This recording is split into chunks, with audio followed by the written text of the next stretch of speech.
Hello all and welcome to Crochet Designs. My name is Mary, and in today's tutorial we are going to do something a little extra for our current annual project. Now if you're joining us new, welcome. Don't forget to hit that subscribe button because we have a lot of tutorials. We've done a lot in the past, we're doing more now, and there's plenty more to come in the future. But for today's tutorial, this is actually our annual project called the Illusionize Me Blanket, and each part is created on the first Thursday of every month. Now we're up to part 8. We've just completed part 8, so we've completed August's part, if you will, and next month we'll be doing part 9, which will be in the first Thursday of September. But in the meantime, the lovely Middle Earthians has brought it to my attention that she's gone across her work, she's sewn up to say here or somewhere around here, and realised she doesn't have enough thread to go. How does she add the new thread so it all stays together? This tutorial is pretty much what I'm doing today.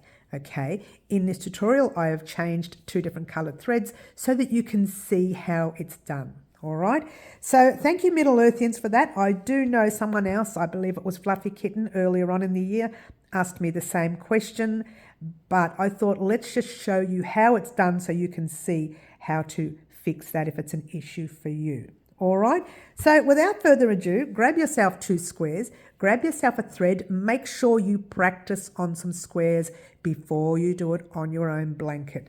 Be nothing worse than you do this, you get a little confused, and then you've got to cut into it, and the way we weave our ends in here, you literally may have to cut into your work, and we don't want you to damage your blanket. All right. But in this case, make sure you just work on 2 little squares, even if you just do 1 round or something. You know, it's better to do the 3 rounds. But even if you do 1 or 2 rounds, it's easy for you to have a little practice and then realise, okay, it's so super easy, yeah? All right, so without further ado, grab your squares, grab your thread and your sewing needle, and let's go over to the workstation and work out how we add another thread in the middle of the row. Alrighty guys, just for argument's sake, I've put together 4 squares, any colours, just for the sake of showing you what to do here. And I've grabbed a pink thread so that you can see what I'm doing. And as normal, we're going to start our side from the last chain into our very first stitch of our first square. And let's just go over to the next square. And we're going to just do an easy side for the sake of it. And we're going to do the same here. We're going to go over to our last chain and our first stitch and pretend like everything is normal. Okay, so we go across to the next first stitch to the second on your yellow, first to your second on your blue,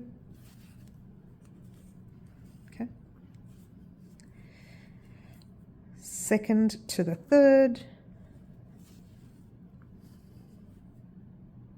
second to the third, whoops, I'll do that, and third to the first. We're going to talk about an accidental colour change that we didn't make enough in a minute, and third to the first. All right, so let's just for now pretend like, I'll see if I can pull it through, pretend that I don't have enough thread. That's too much. And that's all I've got left. I'm not going to make it across the rows. The row, that is, across all these pieces, yeah? So what I'm going to do is pull it out, leave it there. Okay, just leave it dangling. Grab your next thread. And just for fun, I'm going to use like a brown, yeah? So, or grey, whatever you want to call it. It's a brown grey, yeah? And just thread your needle like normal. Yeah, like normal, and make sure you give yourself a long tail this time because you realise you've run out.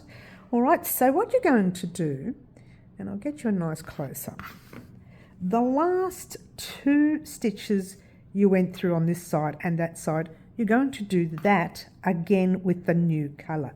So you went from stitch 3 to stitch 1, so you're going to go into stitch 3 to stitch 1. By the way, you're using the same colour as this. I'm just using these 2 colours to show you the difference. All right, and then into stitch 3 to stitch 1 on the pink, leaving your pink thread there. All right, that's pretty much it. Don't do that. Make sure you don't tie your threads and just leave your tails there. You're going back down here to do your 1 to 2 and just continue across your row like normal, leaving your threads up the top. We're going to talk about that in a minute. Go back to 1 to 2. Oops, don't pull your tails. Your 2 tails should be on top for now. All right, just leave them there. And then you go over to your 2 to 3 on this side. And being careful with these little tails. Don't lock them in, otherwise you end up with, you know, nothing to work with later. You need them, right? So let's just do the end of the row, and I'll pop this on fast. And we're just going to get close to the corner so I can show you what to do with these tails, and off we go.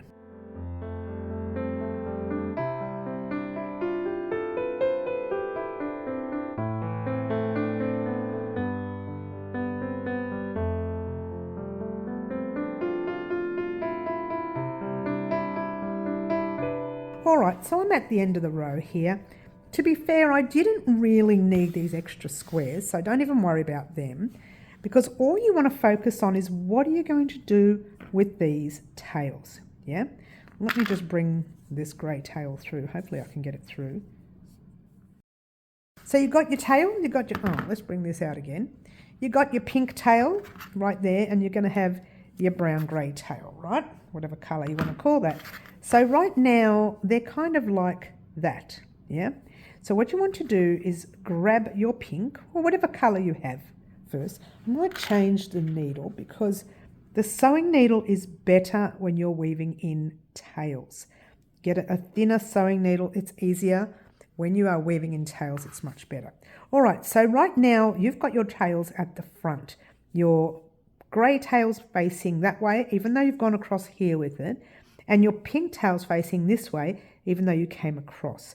So what you want to do is just open it up a little bit and pass that pink tail. You probably could have put it at the back at the beginning, it doesn't matter, but just pass it through any stitch at the back and tighten it up a little, not too much or it'll pull your work, yeah? So you tighten it up a little, you turn over, you go across your pink thread, weaving in your thread, your pink, like so. Making sure you can't see the needle from the front, gorgeous, and just weave through your pink. Go a little bit further. I can't because it's on a small square, but if you were doing like on your 7th or 8th square, you could go a little bit further. Pretend I've gone further that way. Then you turn over and you weave it in one more time, and you are weaving in where you feel comfortable. But again, always check the front and make sure you can't see the needle from the front. Gorgeous. All right. So you've done this one here. You've done it once, you've done it twice. That's plenty because you've gone into the same, we'll talk about that in a minute. I'll explain. You cut that thread, yeah, turn over and see where your brown or grey thread is. I keep thinking that's a grey. It looks like a grey to me, but it comes across as brown as well. But no, it's a grey. All right, so now you thread your grey. Okay, now see where your grey is coming out of. All you need to do is pop your needle in any space you see, like that. And you sewed your grey across this way. So you want to weave that grey across the stitches right here. And you can see I'm splitting some stitches. Always check that you can't see the needle from the front. Gorgeous. And just pull that thread through. Okay, I'm going to have to take this undone. It's going to be real tricky later. I hope I don't end up cutting my squares, because the way we weave in our ends at Wow Crochet Designs, sometimes it's real, no, most of the times it's really hard to come undone. But when you've done that once and you go across one more time, let's pretend I've done it properly. I'm just rushing it because I don't want to damage these squares. And then all you do is cut your thread like so. All right. And that's what your back will look like. And your front will look like nothing happened. that you can't see that you added the extra colour. And if you think about it, the way it looks here, the colours look the squares just look like they're stuck together like glue, yeah?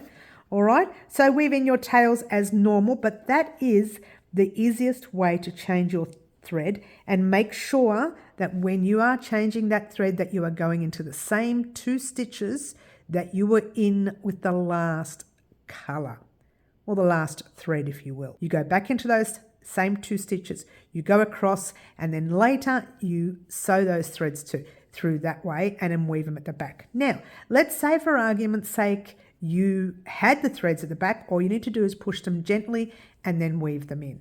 All right, so it is another way of fixing an error if it is made.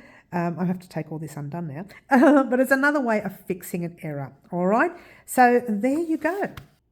Alrighty guys, so thank you very much for joining us in learning how to add another thread in the middle of the row or close to the middle, whatever, and learning how to weave those ends in so they have disappeared completely, and no matter how you stretch it, it's not going to be noticed, and it will not come undone because you placed the second thread in the same 2 stitches as your first thread, and that is what holds it together and stops it from coming undone in the center of your work. All right, and once again a very special thank you to the lovely Middle Earthians for bringing this to my attention, and that way we can all have a bit of a practice of things like this. It's good not just for this blanket but for future patterns as well. All right, don't forget guys to join us on our lives at 4 p.m. Wednesday afternoons, 10 a.m. Saturday mornings, Melbourne, Australia time. Marry that up with your country. We do have a lot of fun, and also we get questions like this. Middle Earthians questioned me this on the live recently, and so I thought let's do a quick tutorial for you, and that way you guys can see what to do and how to fix things. All right, and that's pretty much it. My name is Mary, this is Wow Crochet Designs, and ciao for now.